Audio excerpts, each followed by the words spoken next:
দেশের স্বাধীনতা সার্বভৌমত্ব রক্ষায় প্রয়োজনে সর্বোচ্চ ত্যাগ স্বীকারের প্রস্তুতি নিতে নতুন সেনা কর্মকর্তাদের প্রতি আহ্বান জানিয়েছেন সেনাবাহিনী প্রধান জেনারেল এস.এম. শফিউদ্দিন আহমেদ। সকালে চট্টগ্রামের ভাটিয়ারী বি.এম. প্যারেড গ্রাউন্ডে ৮৬তম দীর্ঘমেয়াদী কোর্সের অফিসার ক্যাডেটদের কমিশন প্রাপ্তি উপলক্ষে আয়োজিত রাষ্ট্রপতি কুচকাওয়াজে অংশ নিয়ে প্রধান অতিথির বক্তব্যে তিনি এসব কথা বলেন। তিনি বলেন, বিশ্বের বুকে বাংলাদেশ সেনাবাহিনী একটি প্রশিক্ষিত, সুশৃঙ্খল ও আধুনিক সমরাস্ত্রে সজ্জিত বাহিনী হিসেবে পরিচিত। এই পরিচিতি আরও সমৃদ্ধ করতে সেনাবাহিনীর প্রতিটি সদস্যকে আরও পেশাদারিত্ব ও দেশপ্রেম নিয়ে দায়িত্ব পালনের আহ্বানও জানান তিনি। এর আগে সেনাপ্রধান প্যারেড গ্রাউন্ডে এসে পৌঁছলে ২৪ পদাতিক ডিভিশনের জিওসি তাকে অভ্যর্থনা জানান। এরপর নতুন সেনা অফিসারদের কুচকাওয়াজ পরিদর্শন ও অভিবাদন গ্রহণ করেন সেনাপ্রধান। এবারের ৮৬তম বিএমএ দীর্ঘমেয়াদী কোর্সে ১৮১ জন অফিসার কমিশন লাভ করেন।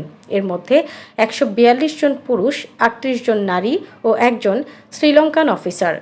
কোর্সের সেরা চৌকস ক্যাডেট হিসেবে সোর্ড অব অনার অর্জন করেন battalion senior under officer Parvez Ahmed জয়।